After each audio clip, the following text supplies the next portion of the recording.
Well, good evening. Welcome back once again to the final section of One Step Beyond. Again, tonight's broadcast, The December Surprise, the politics of terror and the exoneration of the secret team. We're going to take a look tonight, during the last section of the broadcast, at another interesting connection concerning the crash of PanAm Flight 103, namely an interesting connection involving South Africa, Namibia, Angola, and the UN administrator for Namibia, currently a South African colony. The central aspects I think we want to think about in connection with the aspect of Flight 103 I'm about to look at concerns the fact that when the far right, when the U.S. national security establishment, of which the far right represents such an important part, decides to move, they decide to move, as I indicated earlier, when a move will scratch several different itches at once.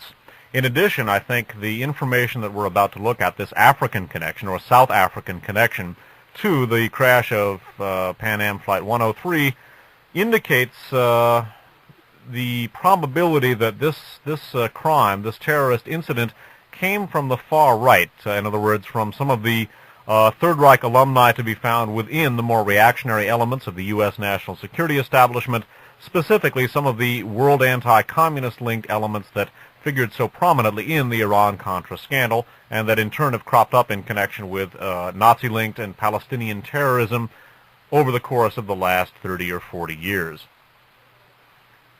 First article I'm going to read you comes from the San Francisco Chronicle of Friday, December 23rd of 1988. It's headlined, it's a Los Angeles Times story, Dateline London, headlined, U.S. had a tip on jet sabotage. Subheaded, it told airlines, not public. As officials said sabotage was the most likely cause of the explosion of PanAm Flight 103 on Wednesday night, it was revealed that early this month, the State Department received an anonymous but detailed telephone tip that such an attack was coming. The department alerted all American diplomatic missions in Europe that a cell allegedly associated with the renegade Palestinian terrorist Abu Nidal intended before Christmas to smuggle a bomb onto a Pan-American World Airways flight originating in Frankfurt, U.S. and airline officials said. According to a copy of the alert, PanAm had already been made, quote, aware of the threat information, unquote. The department instructed its missions that the warning, quote, must be passed immediately, unquote, to all other U.S. airline carriers serving Europe, but it forbade that the information be made available to the public. So bear in mind, the U.S. had advanced warning of this terrorist threat, that a PanAm flight was going to be downed. There are some indications that the U.S. may have known just which flight went down. Consider the following. Again, not conclusive, but interesting, and I personally think very suspicious. Reading again from the San Francisco Chronicle, this from the previous day, Thursday, December 22nd of 1988. This is a story from the Chronicle Wire Services, Dateline, Syracuse, New York, headlined, 38 Syracuse students died in crash. We're going to ignore the Syracuse students here and take a look at another interesting detail. Skipping down in the story again, Chronicle 12/22/88. At the United Nations in New York, officials said Bernd Carlson, B-E-R-N-T, capital C-A-R-L-S-S-O-N, who served as Chief Administrative Officer of the UN Council for Namibia since July of 1987, had died in the crash. He was on his way to New York for a ceremony today at which accords providing for Namibia's independence will be signed by Angola, Cuba, and South Africa. The officer is, in theory, the UN's appointed governor for Namibia, which is governed by South Africa. But because UN authority over Namibia is not recognized by South Africa, he is in practice the chief UN officer in charge of development programs intended to prepare Namibia for independence. So Bernd Carlson, the Swedish national appointed by the United Nations as in essence, the administrator for Namibia, dies in the crash of Flight 103. He was going to have been involved in the signing of an accord between Cuba, Angola, and South Africa concerning the withdrawal of Cuban troops from Angola and the granting by South Africa of independence to Namibia. An article about that accord signing was carried again in the San Jose Mercury, the San Jose Mercury of Friday, December 23rd of 1988. This is from the Los Angeles Times. It's datelined the United Nations. It's headlined, Peace Plan Signed for Southern Africa.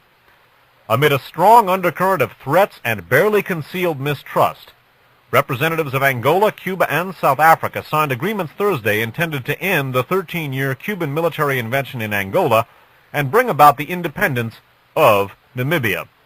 While Secretary of State George Shultz, Soviet Deputy Foreign Minister Anatoly Adamishin, Adamishin, and UN Secretary General Javier Pérez de Cuellar watched, the foreign ministers of the three nations signed a two-page document that was the product of 8 years of often bitter negotiations.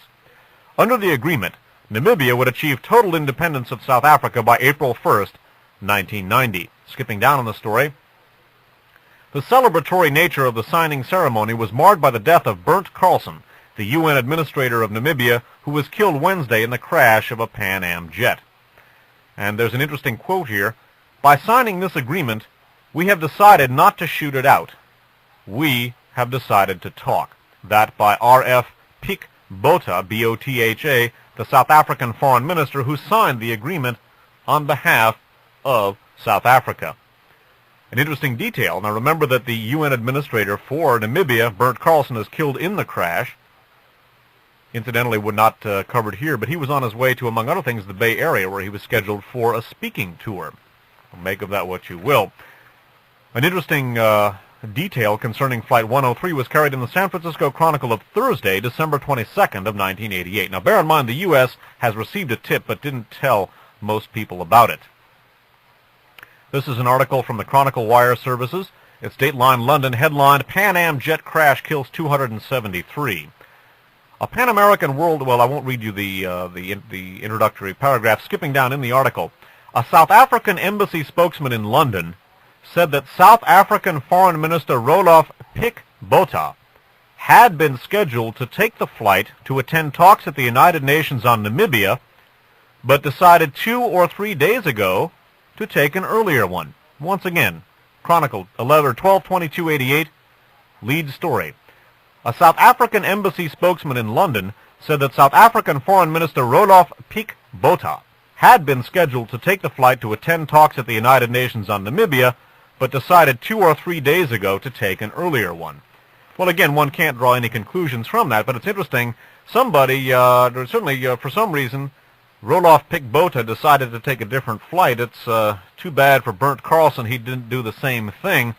Again, no conclusions can be drawn, but it certainly is intriguing that the representative of the, in essence, fascist nation of South Africa managed to escape this particular conflagration.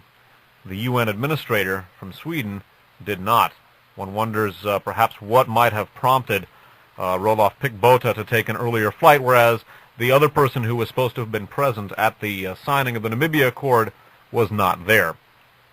Again, the actual conclusion of this broadcast will be wrapped up next week when the article from the Los Angeles Times mentioning Edwin Wilson's name in connection with the downing of Flight 103 will be brought up. Obviously, Wilson himself could not have done it since he's in Marion, Illinois Federal Prison, but we will conclude, we'll add that article as an addendum to this broadcast next week.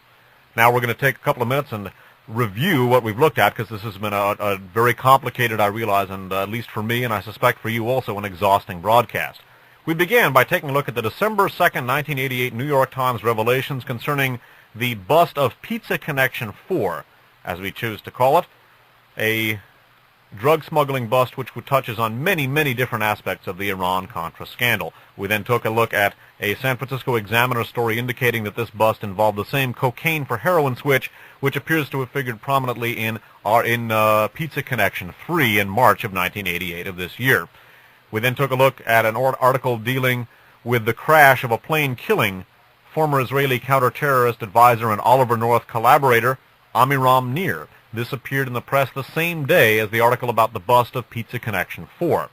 That very same day, we took a look at the decision by President Reagan, this from the San Francisco Chronicle, although all papers carried it, the decision by President Reagan not to pardon Oliver North, but not to release any sensitive documents requested by North which would pertain or compromise national security. All of those articles from December 2nd. Of 1988. 2 days later, Washington Post story carried in the San Jose Mercury News reveals that because of the death of Amiram Nir, it can now be revealed that Amiram Nir and Oliver North had headed up a joint U.S.-Israeli counter-terrorist operation in 1985 and 86, and apparently there are significant documents pertaining to that particular operation. We then took a musical break, and we took a look at the fact that several key CIA, State Department, and DIA counter-terrorist experts died in the crash of PanAm Flight 103. We took a look at the fact that maybe as many as 6 people died in that flight. We then took a look at a San Francisco Examiner story from December 23rd of 1988, linking Abu Nidal to that very same crash.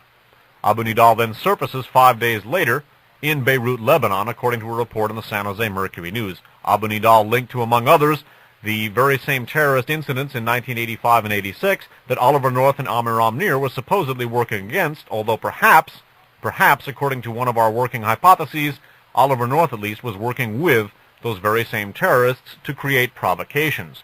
Certainly Mansour al-Qassar, tabbed by Oliver North to help him secure weapons for the Contras, linked to Abu Nidal and Abu Abbas, both key players on the terrorist stage of 85-86. We then took a look at the death of Michael Bernstein, Justice Department investigator, who may have also been looking at elements related to the Iran-Contra scandal in one way or another. We then took a look at the dismissal of the conspiracy charges against Oliver North.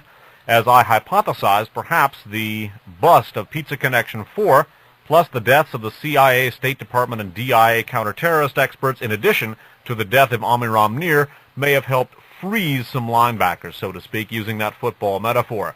I suspect some people who might have been able to contribute information about the Iran-Contra scandal are less inclined to do so as a result of some of the corpses that have begun piling up.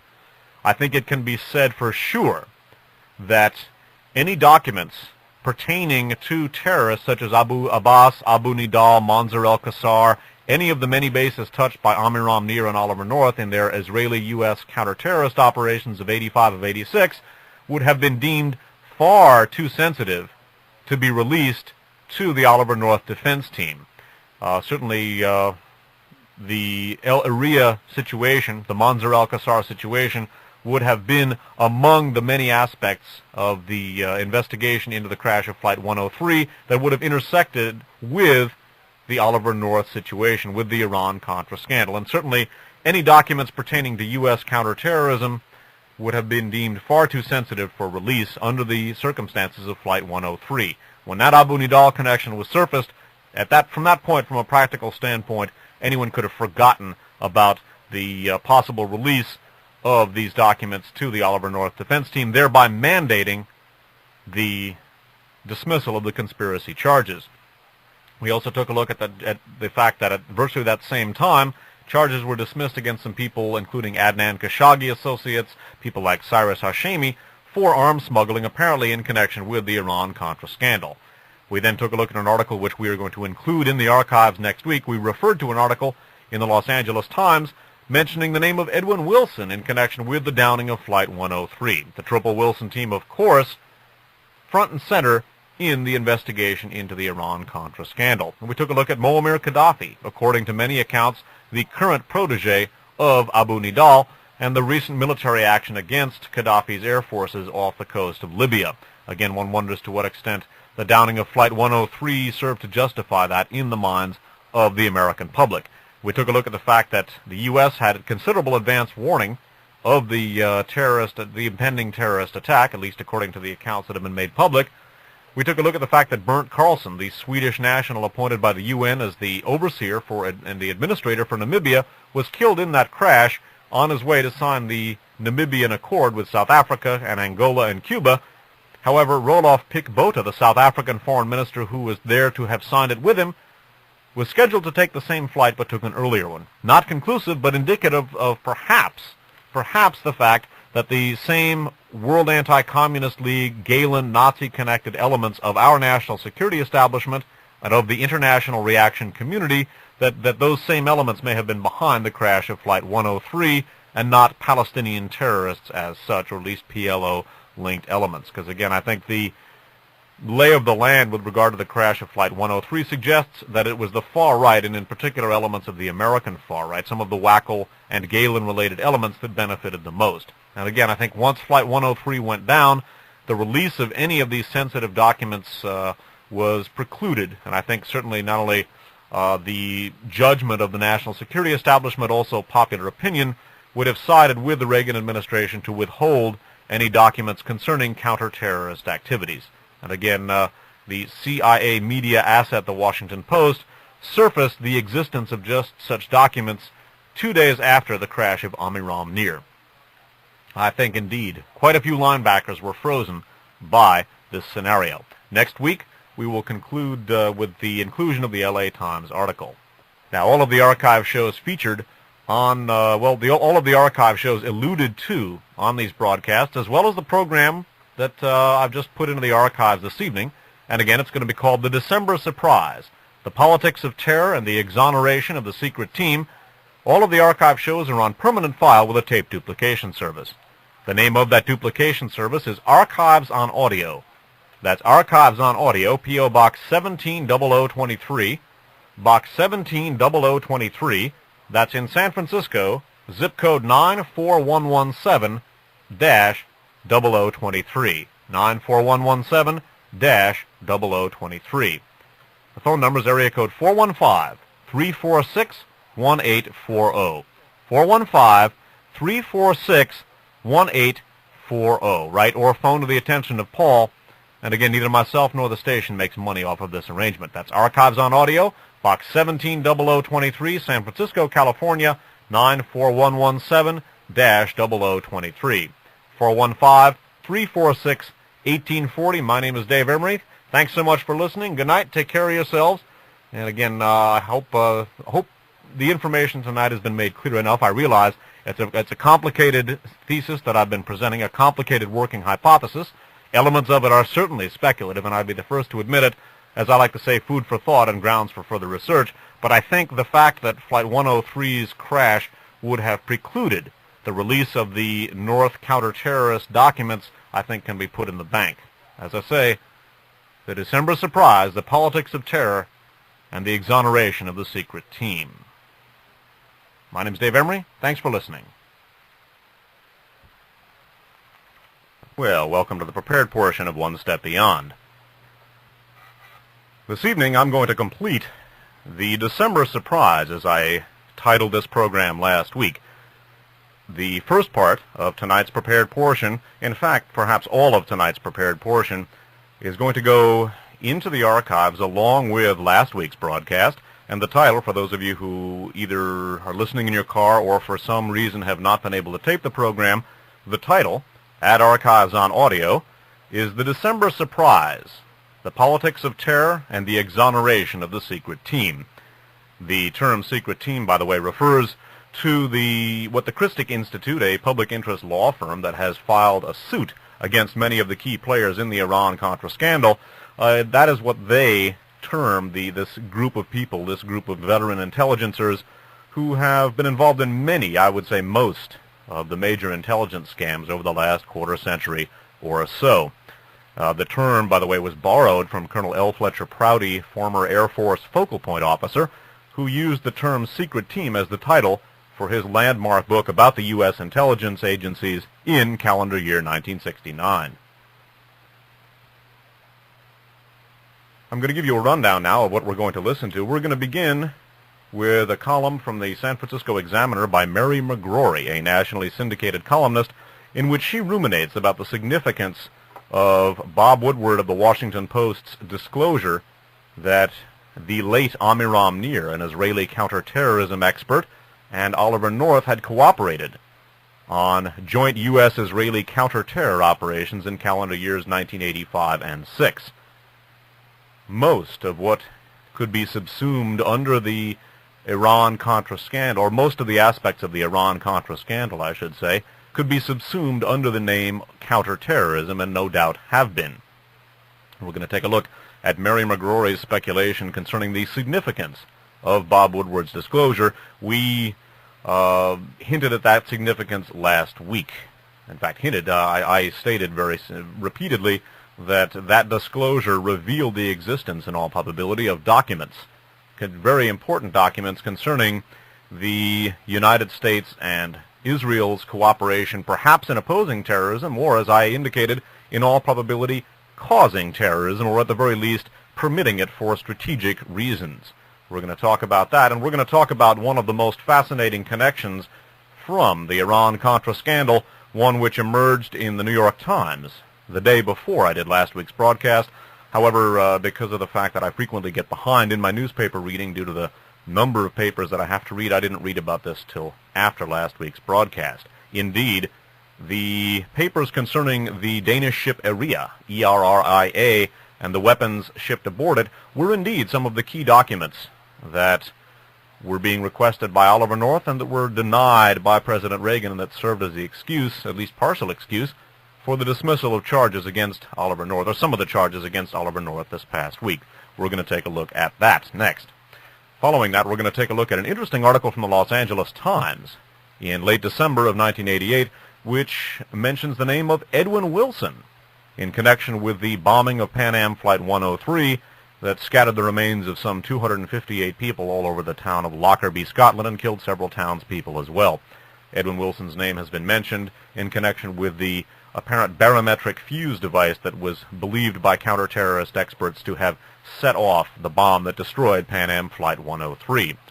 We'll then look briefly at the fact that the documents Oliver North was requesting were indeed relevant to CIA agents and the identities of CIA agents currently in operations around the world. We're then going to look very briefly at a Jack Anderson column which maintains that, in fact, the main focus of the Central Intelligence Agency, at least according to Jack Anderson, who, in my opinion, in all probability works for the Central Intelligence Agency and is in a position, therefore, to know that indeed the bombing of Flight 103 is now one of the hottest, if not the hottest, items on the CIA agenda. We're going to take a look, too, at the Judge Gerhard Gazel's turning down of documents offered to him by the Christic Institute, the public interest law firm that I mentioned at the beginning of this introduction, and that I'm sure many of our listeners, well, I know many of our listeners are familiar with. We're also going to take a look at an interesting article which came out yesterday concerning the fact that John Hull, one of the key figures in the Christic Institute's suit, was arrested on drug smuggling charges in Costa Rica. The charges of drug smuggling have been leveled by many people, including members of the Christic Institute in their suit. Following that, we're going to take a break, a musical break. Then we're going to take a look at an interesting coincidence of events, if indeed one could call it a coincidence. We're going to ruminate about the interesting synchronization of a number of things having to do with, apparently for not for much longer, U.S. prosecutor Giuliani, Rudolph Giuliani, who has announced his retirement in New York. And we're going to take a look at some of the cases he was involved in. He, of course, was very much involved in the Pizza Connection case. There are now 4 Pizza Connections, although I believe they're all part of the same operation. And that Pizza Connection 4, as we termed it last week, appears to be a major element in the maneuvering, which I have termed under my working hypothesis, again, the December surprise, the politics of terror, and the exoneration of the secret team. We're going to take a look at a couple of the cases that former prosecutor, or soon-to-be former prosecutor Giuliani, was involved in, including a fascinating stock manipulation case concerning GAF. GAF stands for General Aniline and Film. That, however, is a name that was adopted relatively late by that company. We're going to take a look at a little bit of the history of General Aniline and Film. It was formerly known as American IG. It was the American subsidiary of the huge Nazi chemical cartel, huge Nazi chemical conglomerate, IG Farben, which had many, many cartel agreements with key U.S. firms and other firms all around the world. Interestingly enough, the failure of Rudolph Giuliani to successfully prosecute GAF is being cited as one of the possible reasons for his sudden resignation. He's being mentioned as a possible Republican candidate for mayor to run against Ed Koch of New York City. The dismissal of the GAF case happened because, according to all accounts, the prosecutor, Rudolph Giuliani, withheld information which could have helped the defense. Now, interestingly enough, GAF was represented in this case by none other than Arthur Lyman, the key congressional counsel who rather tepidly posed questions to the various defendants during the public hearings on the Iran-Contra scandal in 1987. Arthur Lyman, a fascinating person, and we will talk about some of his many, many connections during the course of the broadcast. We will then examine some of the history, a short piece of history concerning General Aniline in film and just what it was that encouraged American I.G. Farben to change its name to General Aniline in film. Basically, it was the outbreak of World War II and the attendant negative publicity that the Third Reich enjoyed because of it. We will then take another musical break, and in light of the fact that today for the benefit of those people who eventually hear this program on tape, is January 15th of 1989. This is the weekend in which America observes the holiday, the birthday of Dr. Martin Luther King, Jr. We're going to take a look at just how far Dr. King's unfulfilled dreams have fallen, and we're going to take a look at, first of all, a very important and eloquent column by James Michener, who sees in the campaign waged by George Bush, quoting directly now, ominous signs of American fascism. And myself and before me, Mae Brussel, has been maintaining for a long time that, in fact, America is going fascist. And although that is an assertion which has met with a good deal of ridicule in certain circles, in particular progressive political circles have been quite contemptuous of that notion. Now even a hard-nosed Cold War liberal like James Michener is beginning to recognize the writing on the wall that, in fact, America is, by degrees, ever so slowly, turning fascist, is turning into the Fourth Reich. We're then going to look at two chilling articles which I think measure the extent to which fascism has come to certain institutions in this country. This is not a fascist country yet. Many of its institutions are, including its most powerful institutions, and if this trend continues, I think people are going to find themselves living in a nightmare. We're going to take a look at a chilling article researched for us by a listener, this from the Deseret News of Salt Lake City, about the Ogden Police Department, that's Ogden, Utah Police Department, hearing lectures concerning the international Zionist Marxist conspiracy and the inferiority of blacks, the racial inferiority of blacks. They are hearing this from an Aryan Nation spokesman, although he maintains he's not connected with them. I think it's pretty clear that he is part of that same political milieu and has documented connections to the Hayden Lake people. We're then going to take a look at an article in a similar vein from today's San Jose Mercury News, in which the San Bernardino, California Police Department has been experiencing some very disturbing racial troubles, and specifically the Aryan Police Officers Association has been harassing black political recruits. That's what we have on tap for this evening, and, well, here we go. Let's begin with the first of our articles. The first of these stories comes from the San Francisco Examiner of December 8th, 1988. This is a column by Mary McGrory, and it's Dateline Washington headlined, "A Paper Trail to Freedom." It is now considered bad form in Washington to talk about events that occurred before November 8th. Any references to the Iran-Contra scandal, which occurred a century ago in the current memory frame, are out of order. So are recollections of the nasty campaign conducted by the president-elect. But the past does intrude. Now, Amiram Nir, the Israeli counter-terrorist official and man about the arms deal who declined to appear before the Iran-Contra committee, has testified from the grave. Nir, who was deeply involved, Oliver North has fingered him as the perpetrator of the diversion scheme, died in a mysterious plane crash over Mexico last week. But last June, he gave a long, hold-for-release interview to the Washington Post's Bob Woodward. Why? We do not know. Nir claimed there was a U.S.-Israeli agreement that authorized certain undercover joint operations. The White House and the State Department swear they can't find any document in support of his claim. If found, it could form an umbrella over North's contention that he was at all times carrying out official policy. There's a very important paragraph. The mere mention of its possible existence could make it even more unlikely that North will ever stand in the dock. His lawyers could add the phantom paper to the 3,500 classified documents they are already seeking as essential to his defense. The fight over the documents has dragged on for months. The interagency group that decides on their fitness for exposure is contesting the inclusion of facts that are already on the public record. That last sentence again. The interagency group that decides on their fitness for exposure is contesting the inclusion of facts that are already on the public record.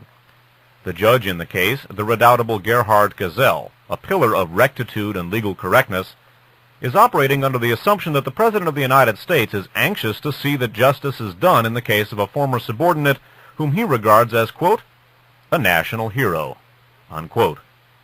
His Honor warned the President that he will bear the burden of calling off the trial if he withholds vital defense evidence.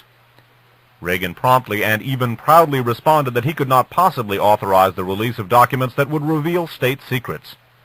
Far from fearing that he will be seen by history as a chief executive who quashed the trial of a man who could embarrass him and even call him as a witness, the commander-in-chief once again wrapped himself in the Patriot's mantle.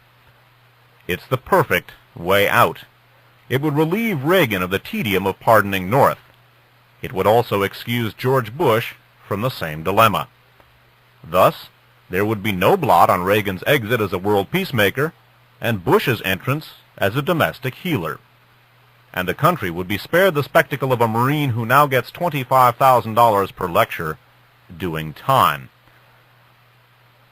Well, there are a number of things to comment on in this column. First of all, this column points very distinctly towards exactly the same working hypothesis that I have been presenting in the course of this two-part archive show. Again, the December surprise, the politics of terror, and the exoneration of the secret team. Now, recall some of the information covered last week. On December 2nd, 3 key stories broke in the American press. First of all, the announcement of the plane crash killing Amiram Nir. That same day, there was a very, very important article dealing with a huge mafia narcotics bust, which we termed Pizza Connection 4. This is the third case growing out of the original Pizza Connection case. The first Pizza Connection case was a mafia and P2-related organized crimes heroin smuggling operation in which the proceeds from this heroin smuggling operation were laundered through two key U.S. brokerage houses, E.F. Hutton, whose head for much of that time was Scott Pierce, George Bush's brother-in-law, and Merrill Lynch, Pierce, Fenner, and Smith, whose head for much of the time this was going on was none other than Donald Regan, up until a year or two ago, White House Chief of Staff. The Pizza Connection case also hooks up directly, and for our purposes here, very importantly, with, among other things, the Stiebaum arms for drugs ring intersecting not only with the U.S. and Italian national security establishments, but NATO in general, and the assassination of the Pope. As we looked at in Radio Free America shows 20, 25, number 32, and number 34, including some key supplements to number 34, Stiebaum and its attendant scandals, and there are a number of scandals related to Stiebaum, spelled S-T-I-B-A-M, was a key element not only in the Iran-Contra scandal, but also in the shooting of the Pope as well. Theodore Shackley, one of the people accused by the Christic Institute in their suit, was, according to an article in Europeo magazine from August 17th of 1985, working with Giuseppe Santavito of Italian intelligence and the fascist P2 Lodge months before the Pope was shot, and this at a time when the Kremlin and Vatican were achieving a significant diplomatic rapprochement that would have worked against the interests or perceived interests of the United States and the more reactionary elements of the Italian national security establishment. And that can be translated, by the way, P2, Propaganda Due, the Masonic Lodge, founded by Licio Gelli, an Oberleutnant in the SS during World War II. The P2 Lodge has literally served as a crypto-fascist government running Italy for a long time, and Licio Gelli and others in P2 have massive critical connections to the U.S. national security establishment. The names of President Reagan and former President Nixon emerged in the Stiebaum case. And again, on December 2nd, in addition to the Pizza Connection case breaking, in addition to Amiram Nir breaking, or the death of Amiram Nir breaking, that same day President Reagan announced that he just couldn't release any documents which would reveal state secrets. 2 days later, on December 4th, all three of those first articles appeared in the American press on December 2nd. 2 days later, the story broke in the Washington Post and other papers that Bob Woodward, an interesting fellow known for his connections to U.S. naval intelligence in the past, as well as for his less than zealous pursuit of the Watergate case, although he and Carl Bernstein are credited with breaking the Watergate case. In fact, the most important aspects of Watergate never saw light, at least not in their copy. And interestingly, Bob Woodward revealed the existence of this secret U.S.-Israeli counter-terrorist operation in 1985 and 86, 2 days after Amiram Nir went down. And in fact, as we read last week, the death of Amiram Nir made the Washington Post feel they could release the story. They didn't want to talk about it when he was alive. Well, he went down on the 2nd. The Pizza Connection 4 case broke on the 2nd, and thereby, and Amiram Nir went down on the 2nd. Reagan announced that he would not release the documents on the 2nd. The revealing of this joint U.S.-Israeli agreement on the 4th made it probable that many, many key documents concerning U.S. counterterrorist operations would be requested by Oliver North, because many of the aspects of the Iran-Contra scandal intersected directly with one aspect or another of those counter-terrorist operations. Now, for our purposes here, the most significant of those operations, in my opinion, was the Iria operation. Now, a whole bunch of Soviet Kalashnikov assault rifles were shipped to the United States aboard the Danish ship Iria, E-R-R-I-A.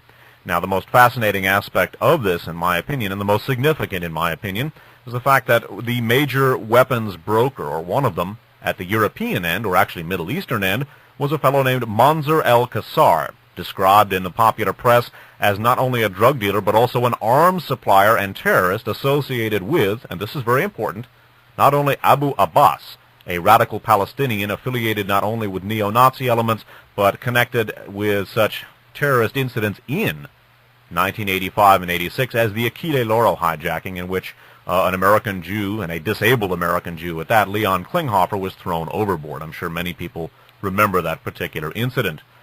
In addition, Manzur el-Qassar is connected with Abu Nidal, the Palestinian terrorist who has been described as an anti-Arafat radical. It's also been suggested that he's an Israeli and perhaps American agent provocateur, a hypothesis I favor personally.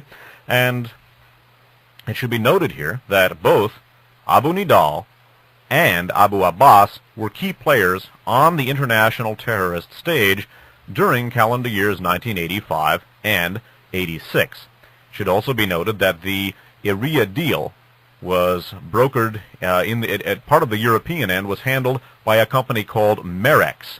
Merex is an arms shipping company founded by a former Otto Skorzeny associate named Gerhard Mertens. In fact, the company Merex has served as a front for Galen organization weapons shipments to, among other things, extremists and terrorists in Europe, specifically Italian and third-position P2-linked terrorists. Taking a look at that in Radio Free America shows. Well, we actually took a look at Merex in Radio Free America 19, part of the Pope shooting series. We came back to Merex in a big way in Radio Free America number 32, and again in a supplement to Radio Free America 34.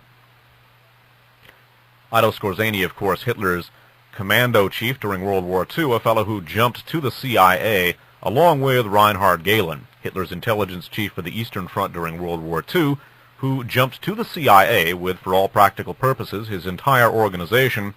That organization became, in turn, the CIA's Department of Russian and Eastern European Affairs.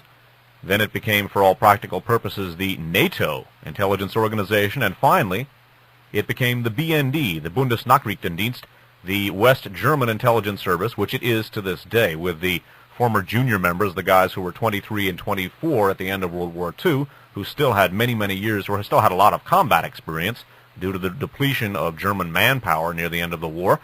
Those people are now the senior officials. Obviously, Gehlen and some of the older people have passed on to their ultimate reward. Interestingly enough, Ottfried Hepp, a prominent German neo-Nazi and a third-position fascist, is very closely affiliated with Abu Abbas. a fellow who, again, is one of the two main terrorists associated with Mansour el-Qassar. Now, one of the main theses that we have been entertaining over the years on this program, and one of the most important of the many pieces of landmark research done by Mae Brussell, is that the U.S. national security establishment, largely due to the influence of the Gehlen Organization at the end of World War II, has adopted as a main strategic ploy what is known as provocation.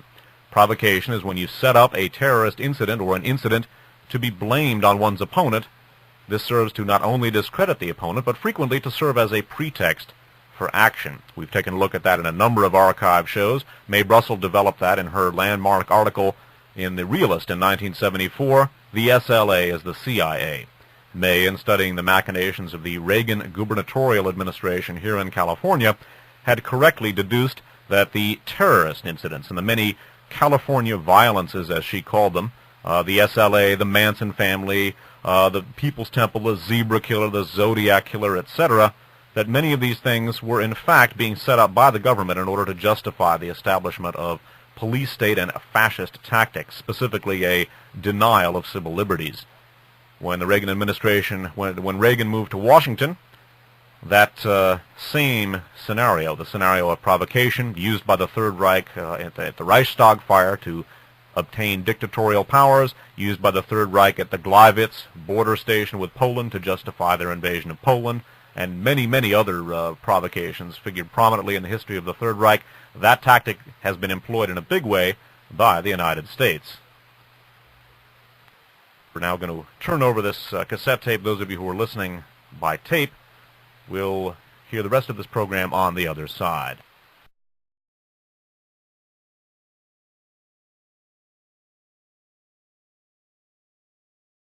The department alerted all American diplomatic missions in Europe that a cell allegedly associated with the renegade Palestinian terrorist Abu Nidal intended before Christmas to smuggle a bomb onto a Pan-American World Airways flight originating in Frankfurt, U.S. and airline officials said.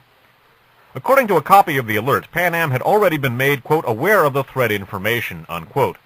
The department instructed its missions that the warning, quote, must be passed immediately, unquote, to all other U.S. airline carriers serving Europe, but it forbade that the information be made available to the public. So bear in mind, the U.S. had advanced warning of this terrorist threat, that a PanAm flight was going to be downed. There are some indications that the U.S. may have known just which flight went down. Consider the following. Again, not conclusive, but interesting, and I personally think very suspicious. Reading again from the San Francisco Chronicle, this from the previous day, Thursday, December 22nd of 1988. This is a story from the Chronicle Wire Services.